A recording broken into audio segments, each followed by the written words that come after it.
Allow me to join the Governor of Mombasa in welcoming all of you to Kenya, especially friends who are coming from afar in our continent, in other continents, members of the Commonwealth.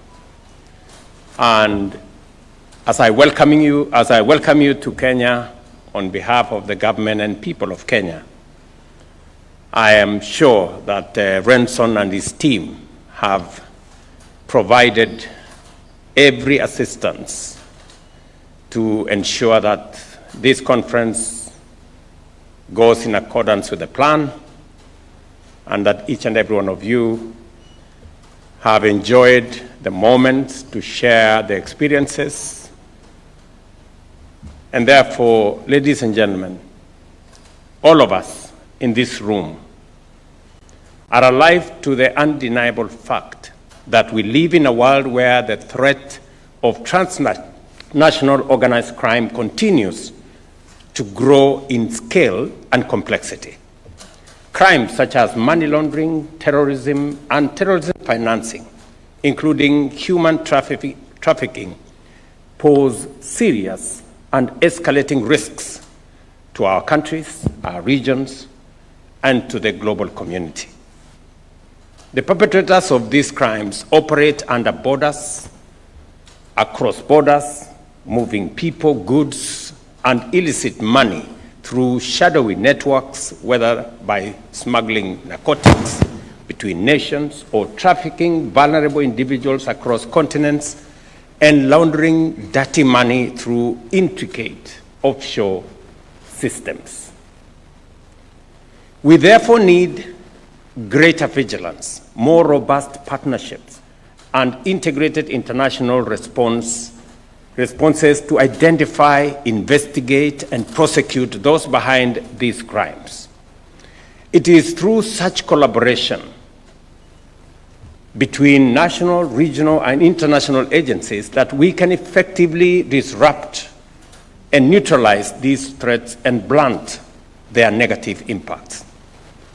To underscore the gravity of this challenge, allow me to briefly reflect on Kenya's experience in this space.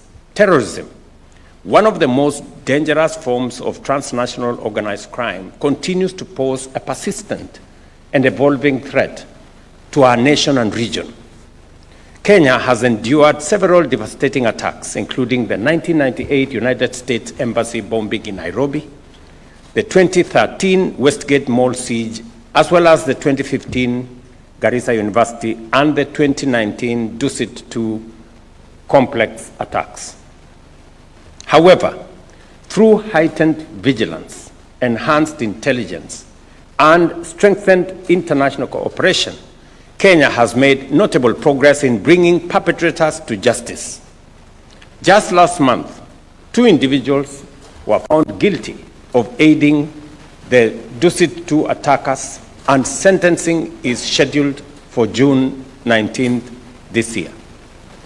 In the Garissa University case, the courts in 2019 found 3 individuals culpable and were sentenced to life imprisonment and 41 years each. Currently, 24 terrorism-related cases remain active before our courts, the majority involving membership in international terrorist organizations. These efforts have not only led to successful prosecutions, but have also significantly suppressed such attacks and contribute to enhanced national security. In addition, a total of 720 cases involving trafficking in children and other persons, unlawful acquisition of travel documents, fraud and misrepresentation, facilitating illegal entry into or exit from countries, interfering with travel documents and personal effects, and trafficking in persons for purposes of organized crime were reported between 2021 and 2024. The Office of the Director of Public Prosecutions has also registered 30 money laundering cases in the last 3 years. An in-depth analysis of these cases show that the perpetrators and criminal networks operate across multiple jurisdictions and have a presence on social media platforms.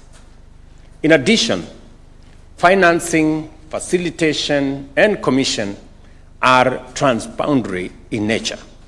For instance, during the Dusit terrorism attack, financing was traced to banks in South Africa, various banks within Kenya, and Somalia.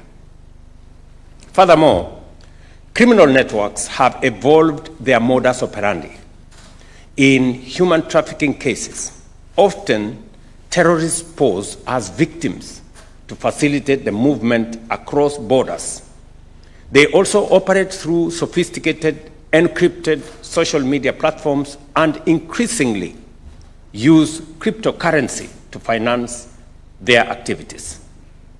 These cases underscore the scale and complexity of the threat we face and the urgency of sustained and coordinated action.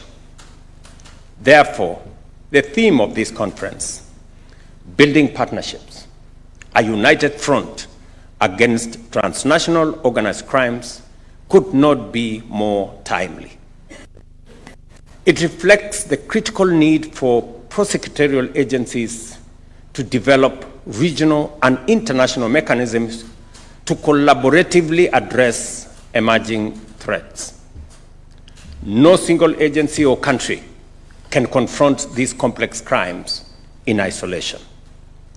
Through the exchange of knowledge and best practice, we are better able to understand the legal nuances across jurisdictions and craft innovative approaches for effective investigations and prosecutions.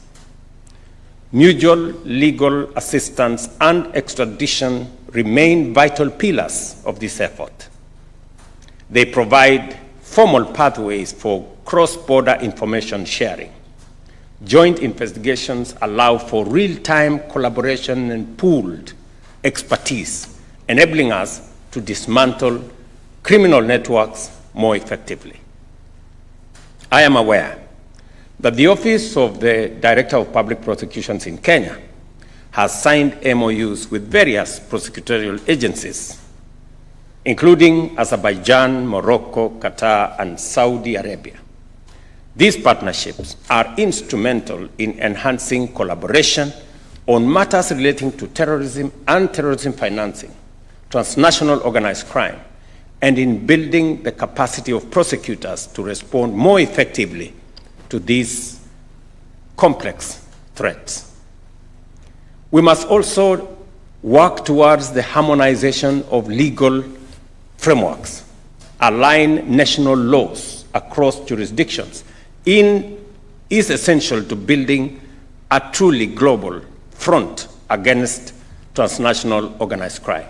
Equally important is the vigorous pursuit of asset tracing, confiscation, and forfeiture.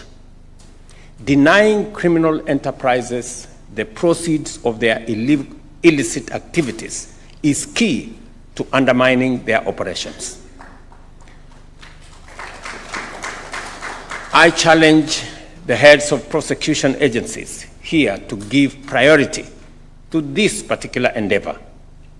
On our part, Kenya is committed to enhancing the resources and capacity of the Office of the Director of Public Prosecutions to lead these efforts both regionally and internationally. Importantly, the revamping of our anti-money laundering and asset forfeiture framework is a testament to our commitment. It reflects our pursuit of greater specialization, stronger institutions, and high-quality investigations. The government of Kenya remains committed to upholding the rule of law and advancing a human rights-centered approach to prosecution and pursuit of justice. Ladies and gentlemen, this conference has offered a valuable platform to share experiences, learn from one another, and explore innovative solutions to the emerging threats facing our countries. I look forward to the recommendations from this gathering and assure you of the Government of Kenya's full support in funding and empowering the Office of the Director of Public Prosecution for their implementation effectively. And allow me to say one more thing. In the conversations I had earlier with friends and colleagues, the place of technology in supporting governance in general, criminal justice and prosecutions in particular, cannot be gainsaid. We have seen the evolution of use of technology in many spaces. At the moment in Kenya, we are using technology to collect our taxes. We are using technology to deploy support for farmers in our input program. We are using technology on our universal health coverage plan. We are using technology in many aspects. And we have seen the robust use of technology in the criminal justice system, in matters relating to scheduling of cases, hearing of some cases. And therefore, I want to encourage prosecutors, the directors of public prosecution in our Commonwealth, to leverage on technology and to see how we can better use technology, especially when we are tackling crimes that go beyond physical borders. Some of those crimes are committed with the support of technology. And it therefore makes sense for us to leverage on technology to deal with the challenges that today face our nations. And therefore, as we look at the future, where is the place of technology? As technology is abused by criminals and people engaging in crime, how do we better use technology to enhance the efficiency and the efficacy of what we are doing in matters prosecution and ensuring that there is the rule of law? As you are aware, the era of artificial intelligence is here with us. And it comes both as a threat, but much more importantly, as an asset for us to use to be able to better manage global governance. How do we use artificial intelligence much more effectively? There are those who say artificial intelligence is going to replace people in the workplace, maybe replace teachers, maybe replace doctors. I don't know whether prosecutors will be replaced in the process. But how do we better use artificial intelligence to deal with matters that are of a nature that physical boundaries, individual nations, individual agencies cannot deal with on their own? And therefore, the leadership of the Commonwealth, heads of prosecuting agencies, it is my encouragement to you that you begin to see how we can leverage on technology, how we can leverage on artificial intelligence to be able to support the efficiency of delivery of justice through the criminal justice system. Again, as I conclude, I also want to apologize that there is a lot of construction around.